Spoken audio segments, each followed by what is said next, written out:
예, 안녕하십니까. 저는 설에스터 해외사업부의 서광현 팀장입니다. 먼저 제가 이 자리에 서서 과연 어떤 말씀을 드릴 수 있을까 많은 고민을 했는데요. 저희 회사가 중국 사업에 진출하면서 겪었던 느낀 점과 많은 노하우들을 최대한 오늘 말씀드리고자 합니다. 많은 외식 기업분들께서 중국 시장에 당연히 많은 관심이 있으실 거라 생각합니다. 뭐 많은 인구수, 그다음에 높은 시장 성장성, 그리고 최근에는 코로나19의 빠른 극복을 통하여 현재 최근에는 오히려 작년보다 더 높은 내수 소비를 보이고 있습니다. 그런 거대한 시장인 만큼 매우 매력적인 시장이라 생각을 합니다. 저도 개인적으로 중국이란 나라 자체를 참 좋아했습니다. 원래 중국 역사도 참 좋아했고, 남자들은 삼국지를 다 읽듯이 중국 시장에 진출하게 돼서 저도 매우 뜻깊은 시간을 보내고 있습니다. 먼저 제 소개를 간단히 드리면 저는 2009년 처음 설에스터에 입사하게 되었고, 2009년 처음에는 식당의 종업원으로 취업을 했다가 매장 관리자를 하다가 국내 슈퍼바이저 역할을 하다가 2013년부터는 해외사업부 팀장으로 해외 사업의 실무를 맡고 있습니다. 그래서 조금 더 실무자의 입장에서 바라보는 중국 시장에 대해서 말씀을 드리도록 하겠습니다. 저희 회사의 해외 진출 현황에 대해서 말씀을 드리겠습니다. 저희는 2009년 처음 프랜차이즈 본사를 설립하였고 2009년부터 설의 갈매기라는 브랜드로 해외 사업을 진행해 왔습니다. 2011년 한국에서 200개의 매장을 오픈하게 되었고 그때부터 저희는 한국보다는 해외로 설의 갈매기를 알리는 새로운 해외 진출 전략을 수립하기 시작하였습니다. 그래서 여러 나라를 시장 조사하던 중 중국 상해에 저희 직영점을 직접 설립하는 방식을 하였고 2013년 때마침 인도네시아와 중국 산동성에서 또 같이 문의가 오면서 여러 국가에서 동시에 저희 해외 사업이 시작되게 되었습니다. 2019년 12월 기준으로 저희는 103개의 매장을 오픈하게 되었습니다. 약 6년 정도의 시간이 걸린 것 같습니다. 그중 80개가 중국에 집중되어 있고요. 그래서 좀 오늘은 중국에 집중돼서 말씀을 드릴 건데요. 현재 코로나 상황에서 현재 저희가 진출한 나라들의 상황을 간략하게 말씀을 드리면 중국을 기점으로 제 기준으로 왼쪽에 있는 캄보디아의 경우 어, 매우 좋은 상황입니다. 하지만 11월부터 코로나가 재확산되면서 현재는 많은 영업에 제한이 걸려 있고요. 싱가포르 같은 경우도 초반에는 매우 힘들었지만 지금은 오히려 작년보다 더 내수 소비가 활발하게 일어나면서 높은 매출을 기록하고 있습니다. 인도네시아는 기사로 보셔서 아시겠지만 현재까지도 영업을 재개하지 못하고 있고요. 아직도 많은 코로나 확진자가 늘어나고 있다고 합니다. 홍콩 같은 경우는 사실 작년에 많이 힘들었습니다. 그 중국과의 문제 때문에 많이 힘들었는데 올해는 많은 브랜드, 저희를 포함한 다른 브랜드들도 정상화에 궤도에 올라 있다 합니다. 호주 같은 경우 저희는 멜버른에 위치해 있는데요. 멜버른은 또 특히나 코로나 확진자가 많기 때문에 현재 정상적인 영업은 힘들고요. 캐나다도 마찬가지로 코로나에 아직 벗어나지 못하고 있다고 합니다. 저희가 중국 시장 진출에 있어서 고민했던 과정을 간략하게 말씀드리고 좀 자세한 과정은 후반부에서 다시 말씀드리겠습니다. 맨 처음 고민할 것은 사실 진출 방식일 겁니다. 어느 나라에 나갈 것이냐, 또 직접 나갈 것이냐, 혹은 파트너를 구해서 간접적으로 나갈 것이냐. 뭐 어느 것을 선택하던 뭐 장단점이 있을 것입니다. 저희는 중국이라는 나라를 선택했고 상해라는 지역을 선택했습니다. 꼭 상해가 정답은 아닐 것입니다. 북경이 정답일 수 있고 혹은 남부지방인 광저우나 심천 같은 일성급 도시들이 사업을 시작하기에 더 용이할 수 있습니다. 저희 같은 경우 상해에서 홍첸루라는 코리안타운의 1호점을 오픈하게 되었습니다. 처음에 저희가 거기 1호점을 오픈한다 했을 때 사실은 많은 분들이 반대를 했습니다. 좀 더 좋은 자리 혹은 또 좀 더 좋은 상권에 메인이 되는 상권에 진출하면 좋지 않겠냐 했지만 사실상 저희 입장에서는 이게 최선이었던 게 저희처럼 신규 진출하는 기업은 그런 좋은 자리에 진출하기 쉽지 않습니다. 그래서 최대한 안정적인 지역을 선택했고 하지만 운이 좋게도 2013년부터 중국에서 한류의 붐이 크게 불면서 현재까지도 홍첸루 매장은 중국에서 가장 높은 매출을 기록하고 있는 매장 중에 하나가 되었습니다. 진출 전략에서 제가 비즈니스 모델이라고 적어놨는데요. 저희가 해외 진출하는 데 있어서 가장 중요한 거는 매장 하나를 성공적으로 오픈시키는 것도 있지만 프랜차이즈 사업에서의 성공도 매우 중요한 과제입니다. 중국인들이 좋아하게끔 저희 매장을 현지화하는 과정도 중요하지만 중국인들이 좀 더 많이 우리 프랜차이즈 비즈니스를 할 수 있도록 그 사업 모델 자체를 현지화하는 과정도 매우 중요시 여겼고요. 어 중국 사업을 오래 하기 위해서는 아무래도 전문 인력들의 양성이 필요한데요. 처음에는 한국 관리자들이 많이 중국으로 가서 관리를 하였지만 지금은 대거 돌아오고 현지 관리자로 교체되어 있는 상황입니다. 아무래도 중국인을 관리하는 데 있어서 중국인 관리자가 좀 더 그들의 문화를 이해하고 관리하는 데 효율적으로 판단했습니다. 운영 관리 또한 매우 중요합니다. 저희는 중국에 10개의 성씨의 마스터 프랜차이즈 파트너들이 있습니다. 그분들 하나하나 목소리가 매우 크십니다. 예, 그렇기 때문에 그분들과 얼마나 자주 소통하고 그분들의 애로 사항을 들어드리고 함께 발전해 나갈 수 있는 그런 신뢰관계를 구축하는 게 매우 중요했습니다. 어 저희가 시장 진출 과정에서 시장 조사를 하는 과정에서 즐겨 보는 사이트들입니다. 뭐 당연히 코트라, AT, 뭐 우리나라의 기업 사이트들도 잘 보고 있고요. 중국 같은 경우는 CBN 데이터라는 사이트가 있는데요. 중국의 각종 보고서들이 자세히 올라와 있으니까 여러분들도 참고하시면 매우 좋으실 것 같습니다. 그리고 저희 같은 작은 중소기업들은 해외 진출함에 있어 많은 어려움인데 가장 큰 문제는 지속적인 자금 투자입니다. 지속적으로 저희 브랜드를 홍보해야 되고 자금을 투자해서 저희 브랜드를 알려야 됩니다. 그래서 저희 같은 기업은 특히나 AT나 코트라 등의 정부 기관에서 정부 지원을 받아서 다양한 사업을 하고 있습니다. 초창기에는 홈페이지를 외국어 홈페이지도 만들고 뭐 저희 브랜드를 홍보할 수 있는 홍보 영상, 그다음에 2015년도에는 드라마 PPL도 진행했었고요. 그게 뭐 하필 운이 좋게도 태양의 후예라는 드라마였기 때문에 전 세계인에게 저희 브랜드를 아주 잘 알릴 수 있었습니다. 예, 저희 중국 연도별 오픈 현황을 잠깐 보여드리겠습니다. 2013년도 9월에 상해 홍천루에 1호점을 오픈하게 돼서 그때 중국 산둥성과 대련, 네, 요녕성의 대련, 강수성의 난징에 같이 오픈을 하게 되었고요. 그 다음부터 14년부터 16년도는 거침없이 매장을 오픈하게 되었습니다. 아마 이때가 한류 프리미엄이라 부를 정도로 한류의 붐이 불던 시기였습니다. 하지만 2017년 사드 사태가 터지면서 상황은 많이 바뀌게 됩니다. 뭐 대표적으로 롯데 그룹에 큰 피해도 있었고요. 물론 저희도 많은 피해가 있었지만 치명적인 피해라고까지는 조금 못할 정도로, 하지만 그래도 상해나 북경을 제외한 조금 내륙 지역의 보수적인 지역에서는 매출에 큰 타격을 입기도 하였습니다. 2018년도부터는 또 빠르게 회복을 하였고요. 저는 2020년 저도 이 자료를 조사하면서 알았는데 저희가 12개를 중국에 오픈을 했더라고요. 중국은 코로나로 매우 심각한 타격을 입긴 하였지만 또 그 반대로 또 매우 빠르게 회복을 하면서 내수 시장이 그만큼 빨리 활성화되고 정상화되었다는 지표이기도 할 것 같습니다. 저희 매출을 공개하게 되었습니다. 예. 전년 동월 대비 저희 매출 성장률인데요. 1월 23일 설날을 기점으로 중국 전역의 매장들이 거의 대부분 영업을 중단하게 됩니다. 2월 달은 거의 모든 매장이 중단을 하였고요. 3월부터 점차 정상화되기 시작하였습니다. 놀라운 건 7월부터는 오히려 작년보다 더 높은 매출을 기록하기 시작하였고 평균 매출을 보더라도 7월 14%, 8월 20%, 9월 23%, 10월은 여기 들어가 있지 않지만 거의 30% 정도 작년 동월 대비 평균 매출의 성장을 보이고 있습니다. 예, 코로나19가 과연 무색할 정도로 되게 빠른 성장을 보이고 있습니다. 중국의 외식 시장의 특징을 간략하게 몇 가지만 말씀을 드리겠습니다. 모두 다 아시는 내용, 좀 뻔한 내용일 수도 있는데요. 2010년부터 2019년 중국의 외식 산업의 수익과 성장률을 국가통계청의 자료를 인용한 것입니다.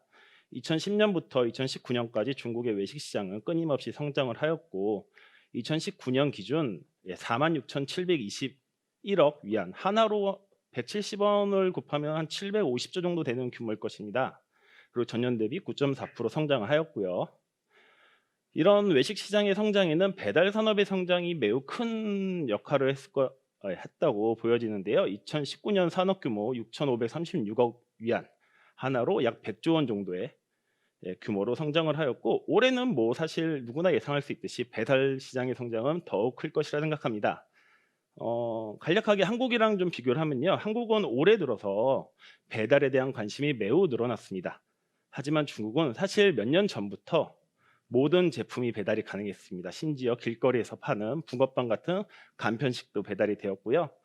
슈퍼마켓에서 뭐 기본적인 사무용품이나 혹은 맥주, 뭐 사이다, 음료수 같은 그런 모든 것이 배달이 되던 시장이었기 때문에 올해 유난히 더 성장을 했다라고 보기는 조금 어려울 것 같습니다. 하지만 배달 시장은 앞으로도 더욱 중요한 산업이 되고 있습니다. 중국 배달 시장의 소비자 규모는 약 4억 6천만 명이 된다고 합니다. 거의 중국 인구의 절반 정도가 배달을 이용하고 있는데 아마도 올해는 50%는 이상 성장했지 않을까 그렇게 추측을 하고 있고요. 여러분들이 중국 배달 시장에 대해서 좀 더 자세한 정보를 얻고 싶으시면 괜찮은 방법이 하나 있는 게 메이투안이라는 그룹이 있습니다. 중국의 배달 시장에 거의 절대 강자라 불리는 메이투안 그룹이 있는데 이들은 홍콩에 상장이 되어 있는 계열 그룹이기 때문에 그들의 재무제표는 매년 올라오게 되어 있습니다. 그래서 그들의 산업 규모나 현재 배달 시장 등에 대한 정확한 데이터를 그런 자료를 통하여 여러분들이 확인할 수 있기 때문에 참고하시면 좋을 것 같습니다. 중국의 두 가지 정도의 주요 특징을 한번 말씀드리려고 하는데요. 첫 번째로 육류 소비 시장입니다. 2018년 기준 1인당 육류 소비량은 50.3kg이고 연간 쇠고기 수입은 103.9만 톤. 전 세계에서 가장 많은 쇠고기 수입을 수입하는 나라 중에 하나입니다. 물론 지금 무역 전쟁 등의 이슈로 조금 달라질 수 있겠지만 미국 같은 경우 1인당 100kg 정도의 고기를 소비하고 있고요. 유럽 연합 같은 경우에는 1인당 68kg 정도 고기를 소비하고 있다고 합니다. 그렇다면 아직 중국 시장에서 1인당 육류 소비의 성장은 조금 더 가능할 것으로 보이고 있고요. 그 다음으로 넘기면 하지만 이제 건강에 대한 관심도가 늘어나면서 육류 소비의 방식에 변화도 생기고 있습니다. 86%의 소비자들은 이미 혹은 향후 육류 소비 습관에 대한 변화를 줄 예정이다라는 의견을 제시하고 있고요. 그거에 대해서 어떠한 대안으로 나온 게 식물성 고기입니다. 뭐 대표적으로 비욘드 미트 같은 기업들이 있고요. 이미 중국에서는 비욘드 미트나 어떤 다른 식물성 대체 회사와 협업을 하여서 식물성 대체육을 사용한 메뉴를 출시하고 있기도 합니다. 그래서 이런 점은 한 번쯤 참고해 보실 만한 자료가 될 것 같습니다. 또 중국인은 원래 건강을 많이 생각했습니다. 그래서 음식을 통해서 건강을 개선할 수 있다는 믿음이 상대적으로 좀 더 강한 나라이기도 하고요.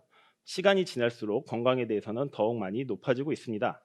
그러면서 등장한 키워드는 저당식인데요. 그러니까 설탕을 좀 줄인 그런 식단을 더 인기가 끌고 있습니다. 보시면 2019년 저염 저당식에 대해서 선택한다는 비율은 25%에서 2020년 38%로 가장 많은 증가를 보였습니다. 당은 줄이되 달콤함은 줄이지 않기, 소포장 방식으로 건강한 느낌 주기, 알맞은 방식으로 시장과 소통하기, 보통 이렇게 세 가지라고 키워드가 나와 있는데요. 이거는 아이포스라는 중국의 리서치 기업의 어떤 리포트를 인용한 것입니다.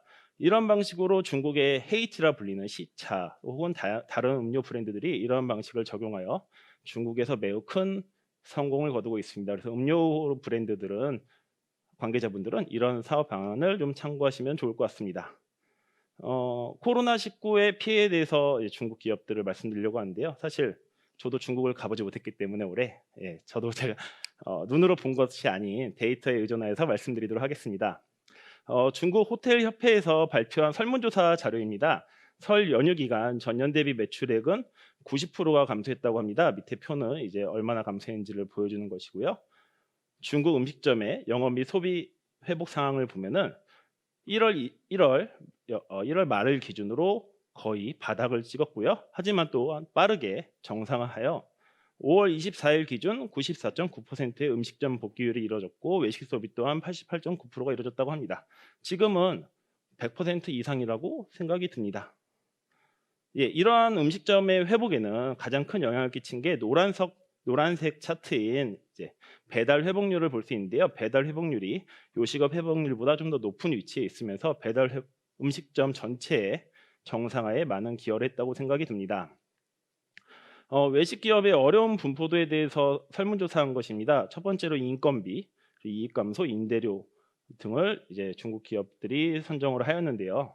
저도 이번 설문조사를 통해서 알았는데 중국 외식 기업들의 평균 식자재비는 41.6%라고 하고요. 그다음에 평균 인건비와 임대료를 합한 값은 32% 정도 된다고 합니다. 그래서 매우 높은 고정비가 그들에게 장기적으로 어려움을 주고 있고요.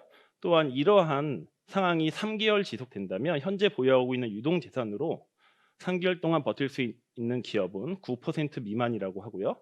1-2개월 정도를 버틸 수 있는 기업은 28% 정도 해당한다고 합니다. 그만큼 코로나 시대는 한국뿐만 아니라 중국에도 막대한 영향을 끼쳤고요. 다행히 중국은 잘 극복했다고 합니다.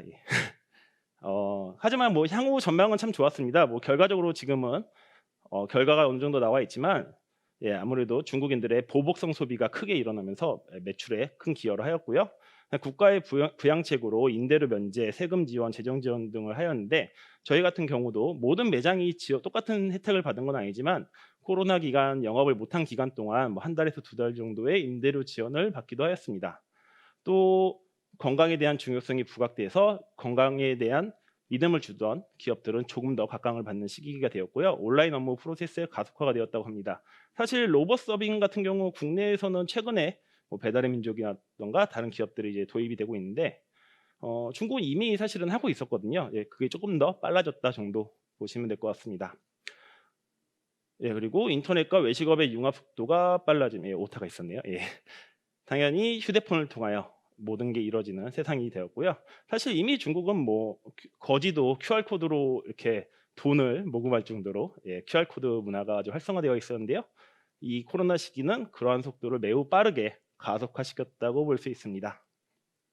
하지만 중국이라고 코로나부터 완전히 자유로운 것은 아니었습니다. 텐진 최근에 2020년 10월 기사인데요. 텐진에서 두 곳에서 중위험 지역으로 지정돼서 전원 검사를 지정하였고요. 얼마 전에는 상해에서 해외 유입이 아닌 국내 환자가 발생을 하여서 중국 상해가 발칵 뒤집히는 사건도 있었습니다. 또 요즘에는 해외에서 수입되는 식자재에 코로나균이 발견되어서 뉴스가 되기도 하였고 저희 어느 매장 같은 경우는 쇼핑몰 내에 자체 검수를 하기 위해서 모든 매장의 영업을 중단시키고 저희 수입 식자재에 대해서는 검사를 한 적도 있습니다. 중국이란 거대한 나라를 저희는 직접 가서 발로 뛰어서 조사를 하면 좋은데 저희도 인력적이나 어떤 자본적 제한이 있기 때문에 중국의 빅데이터 분석을 많이 이용합니다. 이거는 저희가 했던 방안을 간략하게 설명드리고자 합니다. 중국의 대표 포털 사이트인 바이두와 대표 메신저 웹인 위챗을 활용하는 건데요. 보시는 화면은 바이두의 빅데이터 검색 결과입니다. 인덱스 지수라고 하는데요. 여기에 저희 브랜드명을 입력하면 기간에 맞게 저희 브랜드가 얼마나 검색이 되고 있는지 오른편에 보면 어느 지역에서 더 많이 검색되고 있는지 그리고 여기는 다 담겨 있지 않지만 남녀 성별 비율 그다음에 나이대에 따라서 저희 브랜드의 검색되는 지수를 알 수 있습니다. 또 위챗의 경우는 위챗에서 트렌드 검색 지수라고 있는데요. 타 브랜드와 저희 브랜드를 같이 대주해서 검색량을 비교해서 저희가 더 잘 나가고 있는지 혹은 못 나가고 있는지도 파악할 수 있고요. 마케팅 후에 저희 브랜드가 브랜드 노출이 얼마나 잘 되었는지도 판단할 수 있습니다. 그리고 가장 대표적으로는 이 사이트를 가장 많이 이용하는데요. 메이투안과 따종디엠핑이 합쳐진 사이트고 이 화면은 따종디엠핑 홈페이지입니다. 중국의 모든 서비스업 점포들이 다 등록이 되어 있고 관련된 정보를 얻으실 수 있습니다. 또한 매우 친절하게도 여기는 매년 정기적으로 중국 서비스업 산업에 대해서 자신의 데이터를 기반으로 무료 리포트를 제공해 줍니다. 물론 중국어로 되어 있긴 하지만 가능하시다면 읽어보신다면 오늘 이 자리에서 듣는 것 외에 더 디테일하고 깊은 중국 산업 정보를 보실 수 있습니다. 이거는 제가 2019년에 한번 중국 상해의 인기 식당들을 검색했던 자료인데요. 현재는 또 많이 달라졌기 때문에 단순 참고용으로만 보시고요. 가장 인기가 좋은 식당 1, 2, 3위를 보여드리는 거고 또 어느 카테고리, 그러니까 일본식, 허거 이렇게 음식의 종류에 따라서 어떤 식당들이 가장 많이 분포되어 있는지를 보여드리는 겁니다. 1등은 상해에서는 일본식이 가장 인기가 높았고 두 번째가 허거이고요. 한국 음식점도 꽤 많은 매장들이 분포되어 있습니다. 그리고 이거는 이제 인기 식당들이 어느 지역에 많이 분포되어 있는지 이런 식으로 저희가 정리를 했고요. 또 저희가 진출하기 위해서 저희에 맞는 객단가나 어떤 타겟 고객이 있는 지역을 선정하는 데 참고하기도 하였습니다. 이거는 인기 식당 750개 중에 들어가 있는 한국 식당들을 정리한 겁니다. 단순 참고용으로 보시면 될 것 같습니다. 이 자료는 중국의 부동산 사이트에서 지역별 임대료를 이렇게 제가 한번 정리했던 건데요. 표의 왼쪽은 중국의 지역명이고 위에는 이제 상권의 종류, 뭐 쇼핑몰이든지 혹은 뭐 로드샵이든지 따라서 거기에 맞는 이제 평균 임대료들이고, 실제로 또 막상 가보면 임대료는 협상에 따라 좀 달라질 수 있고 단순 참고용으로 보시면 되는데요. 여기 뭐 첫 번째 뭐 4.7 이렇게 되어 있는 건 4.7 위안이고, 그거는 1제곱미터의 하루 가격입니다. 중국은 임대료를 이렇게 1제곱미터의 하루 가격으로 협상을 많이 합니다. 그래서 4.7 곱하기 뭐 총 평수를 곱하시고요. 뭐 한 달이 30일이면 30을 곱하시면 한 달의 임대료가 나옵니다. 뭐 그에 관리비가 또 추가로 들 수 있긴 하지만요. 대략적으로 상해의 메인 쇼핑몰 같은 경우 한국 평수로 100평 기준으로, 그러니까 330제곱미터 기준으로 임대료는 2천만 원에서 4천만 원 혹은 그 이상 가는 경우도 있습니다. 그럼에도 불구하고 그런 자리들은 저희가 1년 정도 기다려야 될 정도로 굉장히 웨이팅이 깁니다. 그래서 입점하실 때 꼭 참고하시기 바랍니다. 저희의 시장 진출 전략에 대해서 크게 세 가지 부분을 말씀드리겠습니다. 저도 이제 해외 사업을 하고 해외 박람회도 나가고 또 이제 다른 업체분들과도 얘기하면서 많이 듣던 질문들 세 가지인데요. 예, 첫 번째로 진출 방식, 두 번째로 계약 구조, 세 번째로 현지화 과정, 이 세 가지로 말씀드리려고 합니다. 사실은 진출하는 방식에서는 직접 진출하는 것이 장기적으로 매우 좋다고 생각합니다. 특히나 중국 같은 시장은 너무 크기 때문에 파트너에게 어, 수술을 하게끔 냅뒀다가는 본사가 생각하던 브랜드의 성장 방향과 매우 다르게 흘러갈 수 있습니다. 분명한 헤드쿼터가 필요하고요. 또 헤드쿼터를 통해서 강력하게 파트너들과 함께 연대하면서 그들을 이끌고 나갈 수 있어야 합니다. 물론 직접 진출하는 방식에는 아무래도 높은 투자비에 대한 우려가 있습니다. 저희도 한국 평수 100평 기준으로 매장을 창업할 때는 하나 기준으로 한 5억 정도의 비용이 듭니다. 점포 창업비에만. 당연히 그걸 회수하는데도 상당히 사실 시간이 오래 걸리긴 하고요. 또 저희 같은 경우에 이미 중국에 어느 정도 시스템이 갖춰 있지만 처음 진출하는 기업의 경우 매장 투자비, 매장 개설비를 투자하고 또 현지 법인 설립, 사무실 운영, 그리고 직원 파견 등 비용은 매우 클 것이라 생각합니다. 또 중국 사업 진출하는 데 있어서 가장 염려되는 부분이 차이나 리스크라고 불리는 중국의 어떤 특수성을 염려하실 겁니다. 예전에 사드 사태가 있었고요. 또 올해는 BTS도 중국에서 문제가 되더라고요. 예. 근데 사실 이런 문제는 꼭 외국 기업이라고 문제가 되는 기보다도 알리바바의 전 회장 마윈이 중국 어떤 포럼에서 정부에 대해서 부정적인 의견을 제시했습니다. 그랬더니 바로 알리바바가 추진하던 엔투그룹의 상장을 연기해 버리는 사건도 있을 정도로 중국에는 사실은 어떤 리스크가 있는 것은 사실입니다. 또 뭐 아시다시피 미국 무역 전쟁을 통해서 상당히 사실 어려움도 있습니다. 저희 같은 경우에야 뭐 미국이랑 중국이랑 무역 전쟁을 한다고 어떤 위험이 있겠냐마는, 예를 들어 미국산 소고기 수입이 막히면서 저희는 질 좋은 저희가 원하는 퀄리티의 소고기를 사용하지 못하게 되었고요. 작년에 같은 경우에는 미국에서 수입하던 대두에 높은 관세를 먹이면서 그 대두를 먹고 키워야 될 돼지고기의 원료값이 높아지면서 식자재 가격의 인상에 매우 큰 안 좋은 영향을 끼치기도 하였습니다. 진출 지역 선정도 매우 중요한 이슈입니다. 이거는 뭐 직접 진출하던 간접 진출하던 고려돼야 될 사항인데요. 중국 같은 경우에 일선 도시를 모두 선호하십니다. 물론 일선 도시가 성공할 가능성이 매우 높습니다. 하지만 꼭 상해가 정답이다, 북경이 정답이라고는 말씀드릴 수 없습니다. 저희의 기본 메뉴들은 양념육이기 때문에 기본적으로 달콤한 맛을 갖고 있습니다. 그래서 그런 달콤한 맛을 좋아하는 상해나 강소성 혹은 그 옆에 절강성 등의 시장에서 더욱 인기가 좋은 것이 사실입니다. 실제로도 저희 상해에서는 현재 매장이 16개 정도가 운영되고 있고요. 중국 전역에서 가장 많은 매장을 운영하고 있고 매출도 매우 높습니다. 다른 지역들도 물론 사업이 잘 되고 있지만 각 지역별 메뉴 판매량 등을 보면 선호하는 맛이 조금 다르구나라는 걸 느낄 수 있습니다. 예를 들어 남방으로 갈수록 빨간 탕, 예를 들어 뭐 순두부찌개, 우리가 아는 김치찌개 등은 판매량이 좀 낮습니다. 빨갛기보단 하얀색 탕을 더 선호하는 기준도 있습니다. 그래서 자신의 브랜드가 추구하는 맛의 방향과 소비자들의 니즈를 고려해서 거기에 맞는 지역에 진출하시는 것이 좋고요. 무엇보다도 가장 우선시 돼야 될 거는 중국 전역의 매장을 많이 빨리 오픈해야겠다는 생각보다는 먼저 그 지역의 1등이 되고 나서 다른 지역으로 진출하는 것이 좋습니다. 물론 시간이 많이 걸립니다. 저희도 2013년 9월 상해 1호점 오픈하고 올해 16개 정도 상해에 매장을 갖게 되었는데요. 직영점 4개, 가맹점 12개의 매장을 갖게 되었는데요. 그러기까지 무려 7년의 시간이 걸렸습니다. 그러한 밑바탕을 바탕으로 작년에 중국 중심가인 APM몰이라는 곳에 저희 직영점을 오픈하게 돼서 북경으로도 사업을 확장할 수 있게 되었습니다. 간접 진출의 경우 주의해야 될 사항들은 사실 너무 많습니다.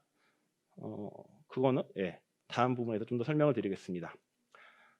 많이 물어보시는 게 이제 계약금을 얼마 받아야 되느냐, 얼마 받으면 적당하냐는 질문을 많이 하시는데요. 사실 계약금 뭐 많이 받으시면 좋습니다.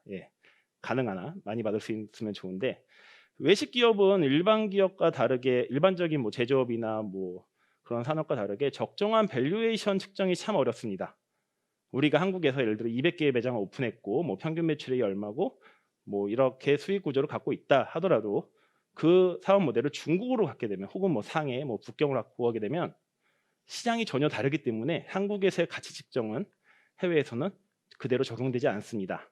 그래서 이 부분이 참 어려운 점이기도 하고요. 그리고 또 많이 물어보시는 게, 예를 들어 뭐 상해에 마스터 프랜차이즈를 하게 되는데 10만 불의 계약금이 적당하냐, 혹은 뭐 우리 정도면 30만 불 불러도 되느냐, 뭐 이런 질문을 많이 하십니다. 근데 고려하셔야 될 게, 예를 들어 10만 불에 로열티 1%를 받을 것이냐, 3%를 받을 것이냐, 혹은 30만 불에 로열티 1%를 받을 것이냐, 어떤 게 장기적으로 보면 더욱더 이득이 되실지, 우리 브랜드는 중국의 상해에 진출해서 몇 개의 매장을 과연 오픈할 수 있을지 등을 고려하셔야 됩니다. 그리고 저희 같은 경우에 솔직한 의견을 드리면 2013년보다 지금은 계약금을 많이 낮췄습니다. 왜냐하면 뭐 첫 번째 이유로는 파트너들이 돈을 안 내려고 합니다. 첫 번째로 계약이 참 어려워졌고요. 두 번째로는 그 외에, 계약금 외에도 뭐 관리, 로얄, 그다음에 뭐 소스 등의 물류 수익 등을 통해서 그 깎아진 계약금만큼 지속적인 수익 구조 창출이 가능해졌고요. 이러한 시스템 발달을 통해서 저희가 뭐 예전보다는 계약금을 좀 적게 받지만 뭐 지속적인 수익이 좀 더 증가하고 있는 측면이 있습니다. 그래서 고려를 하셔야 될 것 같습니다. 현지화 과정입니다. 크게 두 가지를 고려하셔야 되는데요. 고객 경험의 현지화와 사업 시스템에 대한 현지화입니다. 고객 경험은 뭐 메뉴의 구성, 판매 중량, 가격, 현지에 맞게 수정을 하셔야 되는데, 예를 들어 상해에서 이렇게 했다고 다른 지역에서 똑같이 해야 된다는 생각은 안 하셔도 됩니다. 왜냐하면 경제적 수준도 차이가 나고, 상해 같은 경우는 매우 진보적인 도시라고 생각이 듭니다. 다른 지역에 비해서. 다른 지역은 아무래도 좀 더 보수적인 측면이 강한 지역도 많기 때문에 지역에 따라서 문화적 차이를 고려하셔서 차이를 두시는 게 중요하고요. 아무래도 사업 시스템의 현지화는 프랜차이즈 사업을 하는 게 참 중요하지 않습니까? 저희도 상해 매장이 많이 있지만 상해에서 1등이라고 할 수 없습니다. 그러니까 한국 음식점 중에서. 왜냐하면 뭐 제가 봐도 저희보다 더 맛있고 더 좋은 메뉴를 파는 매장들이 있더라고요. 하지만 저희가 뭐 자부하는 건, 프랜차이즈 사업을 안착시키는 거에 대해서는 어느 정도 가시적인 성과를 얻었다고 생각을 합니다. 그 이유는 아무래도 중국 사업에 대한 이해를 높이기 위해서 많은 노력을 하였고요. 저 같은 경우도 매년 저희 중국의 거의 모든 매장을 직접 방문해서 파트너들과 미팅을 하고 합니다. 서로 다른 지역들에 있는 매장들을 방문하면서 그 지역의 특색도 이해할 수 있고요. 그들의 성향을 이해하면서 좀 더 인간적인 대화도 가능해지기도 합니다. 시간이 얼마 안 남아서 이제 간단하게 결론 쪽으로 넘어가면요. 계약을 하는 데 있어서 보통 이제 대표분들께서 협상이 끝나는데 보통 계약금하고 로열티 정도에서 협상이 이루어집니다. 하지만 실무자분들은 그거 외에도 좀 더 디테일한 다음 부분들을 고려하셔야 됩니다. 계약금과 로열티가 물론 계약에 있어서 매우 중요한 금액적 요소긴 하지만요. 파트너와 우리가 장기적으로 얼마나 더 갈 수 있는지, 파트너가 해서는 안 될 것과 꼭 따라야 되는 것들을 명확하게 계약서에 명시하는 것이 중요하고요. 그래서 그런 것들을 문서화해야 됩니다. 저희도 2013년부터 현재까지 계속 계약을 하면서 계약서를 매년 갱신하고 있습니다. 매년 더 추가하고 있고, 그래서 조금 더 저희 사업이 안정적으로 오래 갈 수 있도록 하고 있습니다. 마지막 말씀을 드리자면, 중국 사업은 꼭 진출하시면 좋습니다. 한국에서 사업을 하시면서 중국 사업도 같이 하시게 되면 좋은 점은 뭐냐면, 한국에서 일어나는 외식업의 변화는 사실 이미 중국에서 일어나고 있는 것들이 많습니다. 제가 보기에는. 한국 산업을 무시하는 건 아니지만요. 중국은 전 세계에서 외식업 산업의 변화는 매우 빠른 나라, 가장 빠른 나라로 봐도 좋습니다. 그래서 그런 문화도 같이 오히려 우리가 배워서 한국 산업으로 도입해도 참 좋을 것 같습니다. 발표를 마치도록 하겠습니다. 감사합니다.